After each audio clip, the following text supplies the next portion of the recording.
On the Autocar show today, we are behind the wheel of the new 1.5 TDI Skoda Rapid. Take a closer look at the facelifted Mercedes-Benz CLA 200. The Aprilia or the Vespa, which sporty scooter makes the cut? Off-road fun at the Toyota Fortuner Boot Camp, and the winners from the 2016 Women's World Car of the Year Awards. When I say Skoda, you are most likely to think of the Superb or the Octavia. Fact of the matter, however, is that its bestseller, its cash cow, is none of these. It is, in fact, the Rapid. The Rapid accounts for nearly 70% of Skoda's India sales, and the Czech car maker has very cleverly decided to build on that strength by, ta-da, facelifting it. This facelift gets the Rapid cosmetic changes, an upgraded diesel engine, and a bunch of new equipment. Today, we are in the scenic northern city of Mussoorie, and our playground is many kilometers of mountain twisties. But before we get to that, let's understand what all these aesthetic changes are all about. This is a facelift in the truest sense of the word. The Rapid's face is completely new. Most prominent are the new headlights. Sharp and angular with DRLs, these bring the Rapid more in line with its bigger siblings. Between the headlights sits Skoda's new signature butterfly grille, and below it is an all-new bumper. In profile, the car is unchanged, and the only changes around the back are a lightly redesigned bumper and new tailgate-mounted chrome strip and spoiler. On the whole, these changes make the Rapid look sharper, fresher, and more contemporary than before. As earlier, the Rapid will come with a petrol and diesel engine, both with manual and automatic gearbox options. The 105 horsepower petrol engine has been carried forward as is, though the diesel has been upgraded. Naturally, it was the diesel that we tested.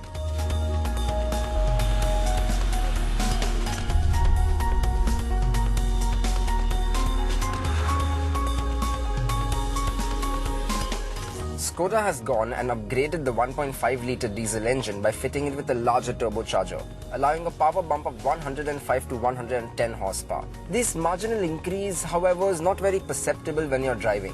Don't be disappointed though, because this TDI engine is a gem in terms of performance and refinement. Before the turbo kicks in around 2000 RPM, you have lots of torque to potter around town, and after that you move into a meaty mid-range where the power delivery is almost muscular. One downer though is that this engine can be a bit loud at times.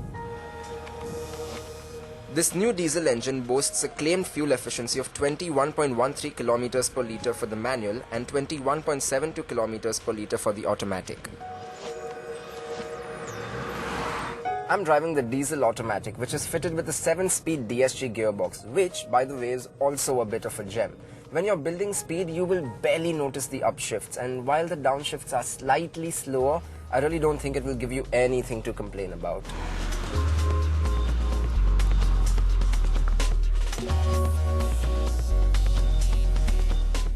Oh, I just love driving on these roads. Though I have to say, they don't really feel like natural terrain for the Rapid. Yes, the steering is fairly direct and well weighted, but it does not offer adequate feedback. And the car, it doesn't really feel tight around corners. I mean, yes, the traction control does a great job of sticking to the line you've selected, but on the whole, I feel like people might not be too comfortable throwing this car around corners. Mid-size sedans are also often chauffeur-driven, which makes their rear seat experience quite important. The Rapid's back seat is really not a bad place to be in. True, you don't get the same sense of space as you do with some other rivals. When viewed on a standalone basis, you will see that there's more than enough leg room and knee room, and you're seated on a firm and supportive seat. Now is also a good time to talk about the Rapid suspension. It will absorb pretty much all bumps and lumps thrown its way, except the really large ones, and though it does tend to bob a bit on highways, it never really gets to a point that it's uncomfortable.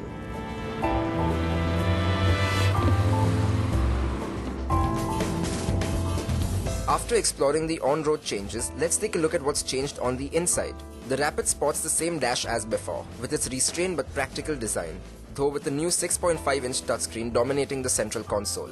This touchscreen is reasonably crisp and supports USB, aux, Bluetooth and mirror link.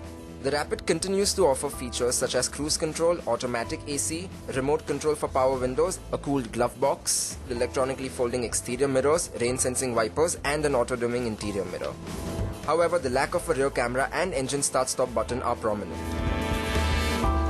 The 460-litre boot is roomy but not the best in class. What is particularly irksome, however, is that it does not feature a boot-mounted open-close button but has to be operated by a switch in the driver's door. The facelifted Rapid is available in 3 variants for the petrol and diesel, with prices beginning at 8.27 lakh rupees for the petrol and 9.5 lakh rupees for the diesel. Now this is an example of a facelift gone just right. The Rapid was always a good car, but now with sharper looks, punchier engines, more equipment and better price competitiveness, it is properly up to speed with all of its rivals. While those looking for a holistic family sedan might find more value in the Honda City or the Maruti Ciaz, for those who are going to spend most of the time behind the wheel, this is definitely one of the better options out there. After this break, the Aprilia SR 150 and the Vespa SXL 150. Sporty scooters battle it out. And the facelifted Mercedes-Benz CLA 200.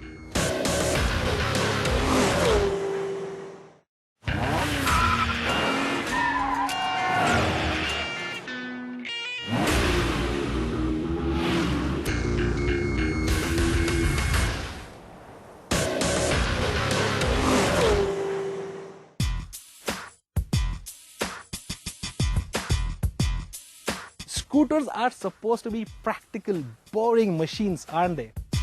Manufacturers have tried to spice it up with sporty looking scooters, but they have never really given the performance to go with it until now.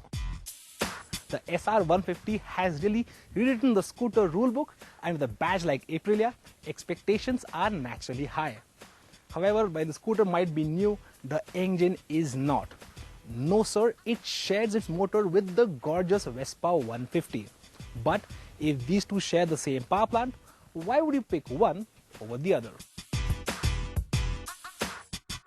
To be precise, the Aprilia's motor is based on the 150cc single-cylinder air-cooled motor that we first saw on the Vespa.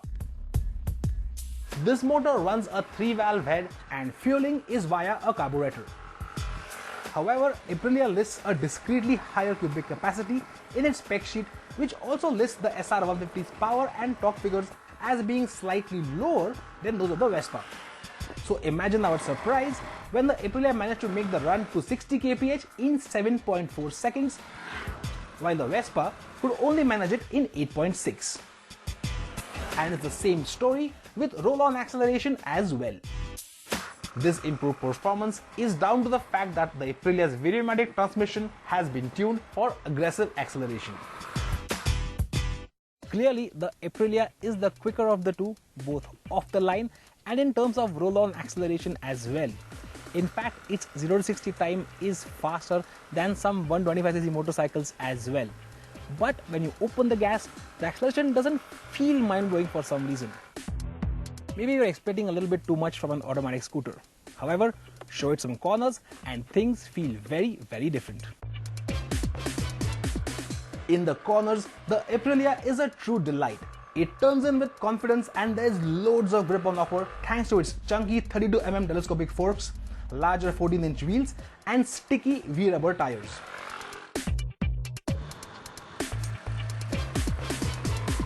The Vespa gets a single-sided trailing arm up front and despite the smaller wheels, offers fairly nippy handling. However, when it comes to outright handling, the SR does a much better job than even most commuter motorcycles. The Aprilia's handling comes at the expense of stiff suspension and the bike does feel pretty bumpy on bad roads. However, that firmness gives it a lot of confidence when chucking the bike around. And the brakes are pretty phenomenal as well. The 220mm front disc with twin bot calipers provides plenty of braking power and it isn't too sharp either. The Vespa on the other hand, well, that feels like it was designed more for urban duties. The ride is very plush, though the bike tips in a little too quickly for comfort. Overall though, it's a very easygoing bike and it feels a tad more practical as well. The Vespa with its classic scooter shape packs in a lot of practicality too, with larger underseat storage and a larger footboard. But storage here can be a bit restricted thanks to the tall center spine. Nevertheless, the two small cubby holes under the handlebars are a welcome addition. The Aprilia pretty much throws most practicality out the window, offering less storage options all around. And even its seat simply isn't as plush as the Vespa's. Practicality aside, when you put these two side by side, I'm going to go out on a limb and say that it's the Vespa that really steals your heart. Sure, the Aprilia sporty design is quite attractive, but it feels like it was designed to appeal to boy racers. Nothing wrong with that, but it can't beat the effortless cool of the Vespa. The Vespa's classic design, which has been around for decades, and all its little details from the instrument cluster to the switchgear are nothing short of chic. Aprilia, on the other hand, has gone for a properly modern design that gets a lot of sporty graphics all around. That being said, some of its details are a bit plain. Eye-catching design and solid performance. These two are the most premium scooters you can buy in the country today. Now, while these two scooters might share the same engine, they have been designed for two very different sorts of riders. Yes, both of them miss out on some practicality features of modern scooters such as a remote fuel lid, a remote seat opener and even USB charging. But the SR150 is the most fun scooter you can buy in India at the moment, and at Rs 67,000 ex Delhi, it's pretty decent value as well. The Vespa, on the other hand, is all about the way it looks. However, this top spec 150 SXL model is pretty expensive at well over 90,000 rupees ex showroom, thanks to its expensive to make steel monocoque body. If it's just looks you want, you'll probably be as happy going for the more affordable Vespa 125. But the bottom line is, thanks to the Aprilia and the Vespa, you don't necessarily have to look at a motorcycle if you want your dose of fun or cool. And if I had to pick, I'll pick fun every time.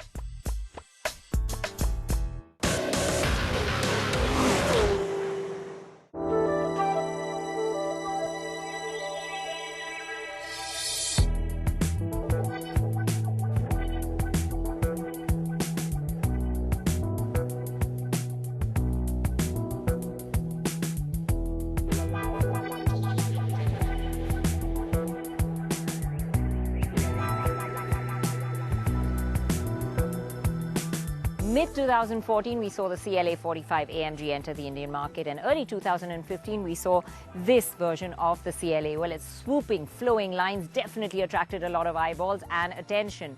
But now, Mercedes-Benz are ready to give it a nip and a tuck and a refresh. Let's take a look at the changes. On the outside, you have to look hard to notice the few subtle tweaks. The front bumper gets a little change around the air dam, with the design now being like a bow tie. There is also a new chrome insert at the chin. The headlamps are also full LEDs, and the tail lamps too get a refreshed look with LED as well.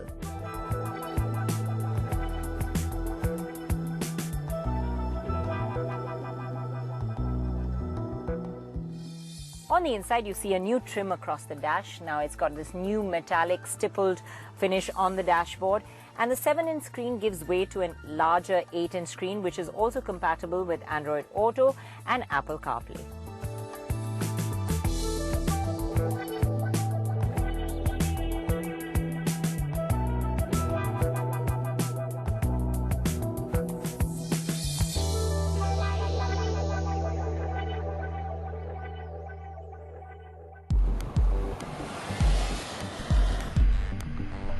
The powertrain is the same as before, with 184 HP and 300 Nm of torque.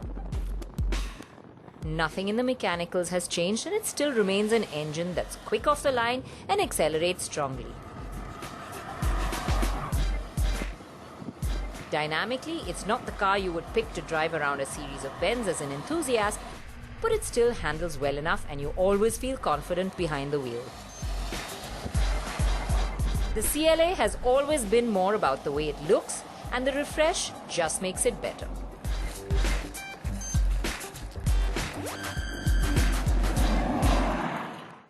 Coming up ahead, all the action from the Toyota Fortuner Off-Road Experiential Drive Camp. And the big winners from the 2016 Women's World Car of the Year.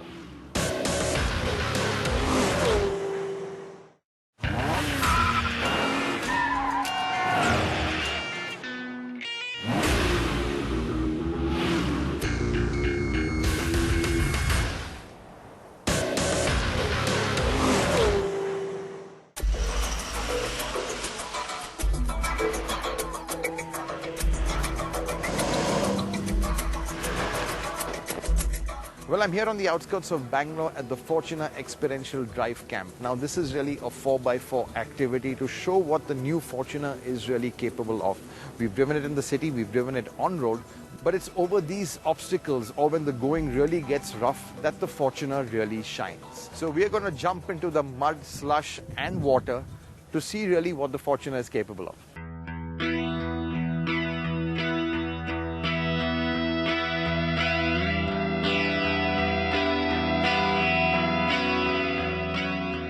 Held across Mumbai, Delhi and Bangalore, the Experiential Drive or Off-Road Boot Camp was open to all and gave participants a chance to steer the four-wheel drive diesel automatic Fortuner. Boot camp is more for customers who bought SUVs and they have no idea about what is the capability of their cars. So they bought a 4x4, they're very happy and they use it only to jump over dividers. But they don't know that this car is capable of much more. Designed by off-road specialists, the boot camps showed off the Fortuner's abilities to tackle tough terrain through numerous obstacles such as chicken holes, rumbler strips, side inclines, hill climbs and even a water trap. The course is challenging for the first-time off-roader, but the car makes it very easy for them. Customers do get a little worried about, the hill climb, when you do the hill hold. People are scared, they're apprehensive, especially during the demos. But once they start doing the drives themselves, and they start getting used to the car, the confidence level increases at every obstacle. The most challenging obstacle was the side inclination, the positive inclination, what we say. I don't know, I have not seen any other car till date that we can go at such an extreme inclination level. It's like you almost think that you're going to roll down completely. I thought the incline and the decline was because at a very low RPM did the car climb very easily, and also if you looked at the car that we were driving, the tires were very regular, the highway tires, no off-road tires, nothing. The water ditch was very challenging drive, I suppose, but the car exceeded the expectations. There are multiple features with this car, right from the linear torque delivery. When you put it into low, there's so much of torque. These obstacles, you're hardly tapping 15% of the power reserves. So she's just crawling up rather than powering through. That is one. It's got these wonderful features like the downhill assist control, so you're not using brakes when you're going down. You got the hill hold feature, so your car doesn't roll back on the obstacles. It's got active traction control, so even when your cross wheels are in the air, the car can still power through the obstacle without you getting stuck.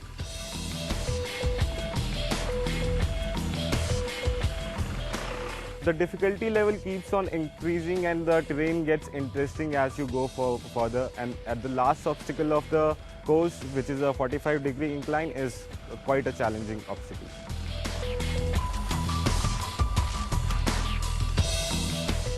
When I saw people trying it out, it was a near-death experience for me. But when I really tried it out, right, on my own, it was an out-of-the-world experience. The design was not so bad because it was easier, but when you went through the slush and you then had to come out wet wheels, it was really good to see the vehicle perform without having a problem. I think it was an amazing experience for the simple reason when you did this sludging, water sludging, I think that was an amazing experience. When you did an uphill and downhill, car ended up holding himself quite well and it performed to the expectation. So initially the idea was it's a nice decent car, but when I came here I thought it's a monster, it's like sitting inside a tank. Even during articulation I could not feel that, I was actually on 2 wheels or 3 wheels. Inside the cabin it was more or less pretty much stable.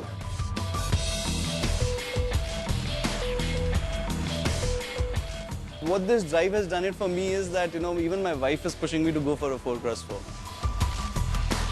And though the SUVs wore some new earthy paint by the end of each run, the off-road course did its job, proving the credentials of the new Fortuner.